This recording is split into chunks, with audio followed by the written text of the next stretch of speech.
Yo, what's up everyone? I want to do something different. I will be doing a video about my favorite character and the inspiration of Mercutius Dynasty in my medieval fantasy, Castle of Calamity. The man, the myth, the legend, Simon Belmont. Well, what I'm doing in particular is analyzing most of his designs throughout the years.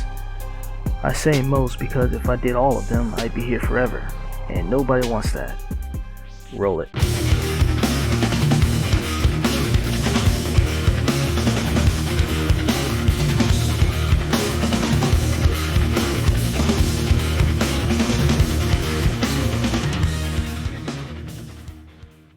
Alright, let's jump right into it with number 1. Simon Belmont's look from the Perfect Guidebook.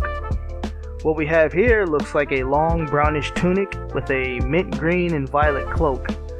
I can see what's maybe a studded leather belt, loose knee-high boots, leather bracers, and a thin headband. We can also see the vampire killer in hand.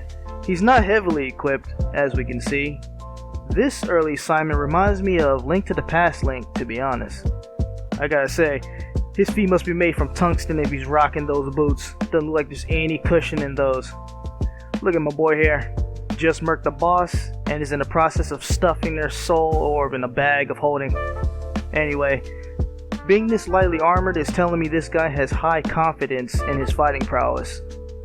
Alright, we'll end this perfect guide look with the complete visual. The boots now have a fur trim, the tunic changed to a leather breastplate with leather tassets, and a red cloak paired with a headband. Number 2. The Castlevania 1 look. This whole getup is going for the more barbaric design akin to Conan.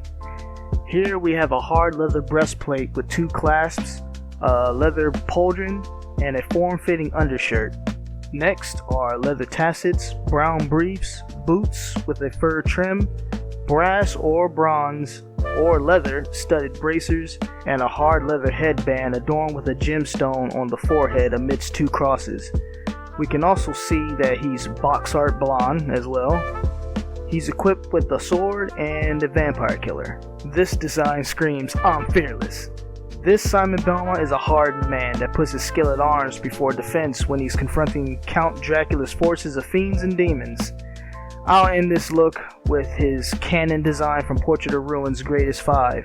Brunette, leather armor, and a pallid headband. Number 3. I'll give a quick mention to the wolf suit from Grimoire of Souls. Alright, look. They gave my boy a fur suit with glowing teal eyes and clawed boots. I like the color variation in the vampire killer, but that doesn't detract from the fact that it looks pathetic. A furry wolf cowl, form-fitting hide, and fur bracers ward this man. Yeah, even in this picture he doesn't look too pleased with what he's wearing. Moving on. Number 4. The Smash Brothers look has subtle differences to the canon Castlevania 1 design. Once again, we have the box art blonde hair with a gemstone embedded headband. His leather breastplate is now lined in fur, and he's strutting about in steel-toe brown boots. Nintendo added some tattered cloth around his waist, and he's equipped with a modified vampire killer that's a fusion of the original Morning Star, Chain Whip, and the Combat Cross from the Lords of Shadow. All in all, it's an upgrade from the original and a good one. Number 5. Simon's Quest. They got my dude looking like Luke Skywalker with that box art blonde hair. Right off the bat, we see that Simon actually chose to better protect himself. We see that he's donning an ornate maroon and gold plate adorned with gemstones, as well as odd looking pauldrons. Simon's also wearing some weird coaters with white gloves, weird looking polines with white boots, and ornate tassets with a red gem embedded into the belt. We'll close this out with the Nintendo Power style. This dude looks like he's straight out of Dark Souls. This Simon is holding Dracula's head in pristine armor, gazing about for another mark to add to his trophies. Number 6. Haunted Castle. And, Simon is looking a little rough. This shot makes it seem like he's going to a Roman bathhouse. They got my boy coming off like a Dollar Tree Ray from Hokuto no Ken.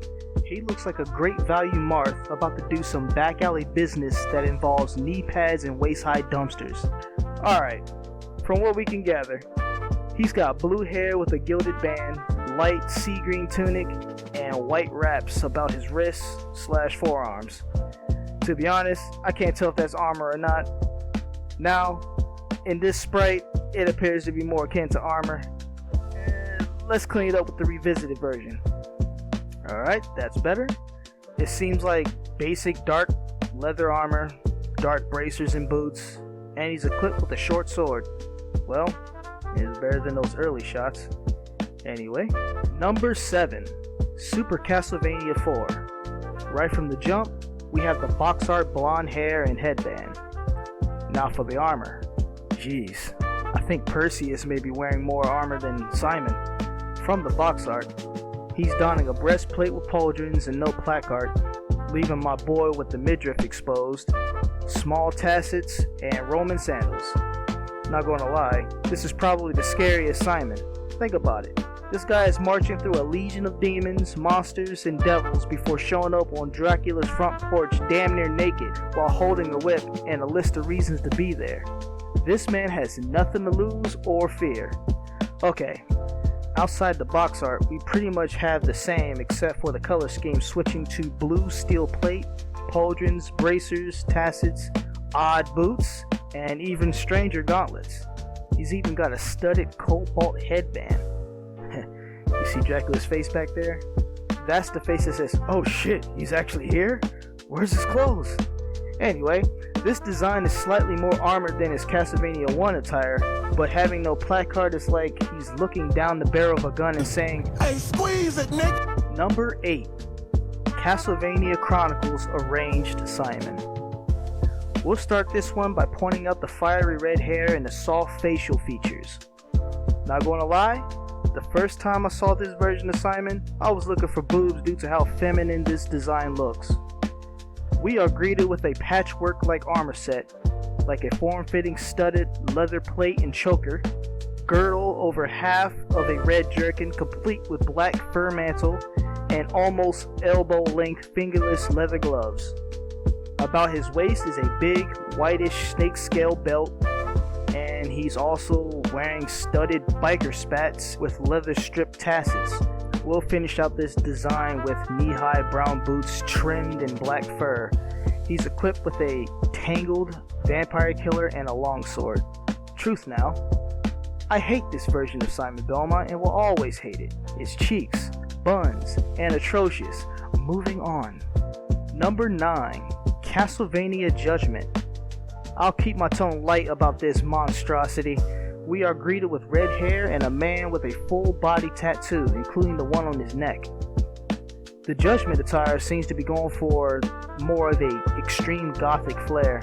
This Simon skipped plate armor altogether and instead equipped a short, open black vest with white straps, exposing a lean, hard physique. It seems most of his armor reside on his arms, where he donned black rear braces decorated with a white cross, odd caterpillar-like gauntlets. Even about his waist are some weird-looking white folds over black biker shorts with black straps. It also looks like there's some white gauze wraps on his inner thighs and biceps. Black greaves, steel-toed boots, and a protruding cross on the back of his vest will finish out this design. I'll be honest, this sucks. Number 10, Contra Hardcorps. We'll call this a special mention. This design was inspired by Masato Shimon. So, we'll begin with the chin strap headgear, dark sunglasses with blue frames, and a black fro. He's wearing a white shirt, blue bell bottoms, and white shoes in Hardcorps. The Vampire Survivors version has some serious Ellen Ripley vibes, in my opinion. Number 11, Castlevania Mirror of Fate. Immediately, we are introduced to a muscular and masculine, scarred man brooding to himself. We'll start with the medium-length fiery red hair and beard complete with a scarred face. He's armored like a barbarian, like instead of a breastplate, the man is rocking a demon's smile placard. Flowing from there is a white and green fur mantle and coattails with leather strip tassets. About his left arm is a red steel vambrace and gauntlet. On his right is a leather bracer with dark gloves and a lattice work of leather strips for a sleeve. Simon's upper thighs also sport the same leather lattice work before we arrive at red steel greaves and sabatons. This design for Simon is my favorite one and an inspiration for Simeon Dynasty in my book, Castle of Calamity. Alright, let's rank these and close this out. The Nintendo Power. It's not the best, but it laid the groundwork for his well-known design. B tier. Castlevania 1. The Conan-esque look, and the design he's mostly known for. A tier. Grimoire of Souls Wolf Suit. Although there are tons of outfits in it, I don't want to be here forever. His white tux would go in A tier if I did pick another one from there. Wolf Suit, B tier. Smash Brothers. The upgraded version of the classic design. A look meant for mobility, except for the fact that he moves like a tank with lead shoes. S tier. Simon's Quest. I like the decorative armor, but I have to drop some points because of the weird coaters and knee armor. C tier. Haunted Castle. With that weak initial presentation and the armor itself being pretty basic and bland, there's not much that can save it. D tier. Super Castlevania 4. My favorite Castlevania outside of Circle of the Moon.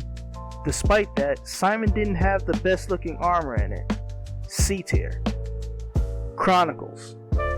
I'll be brief with this one. There was a title I called this Simon back then, and you'll know it too. Stripper Belmont. D tier. Judgment. Not only is he light on practical armor, he's also going to take an L on this list. D tier. Contra Hard Corps. This is definitely the strangest of the bunch, but it isn't terrible. C tier. Mirror of Fate. This design oozes masculinity. A hard and scarred mountain man with tattered clothes and well-used armor. S tier. Now that everything is ranked, we can wrap this up. Hit the like, and I'll catch y'all later. Peace.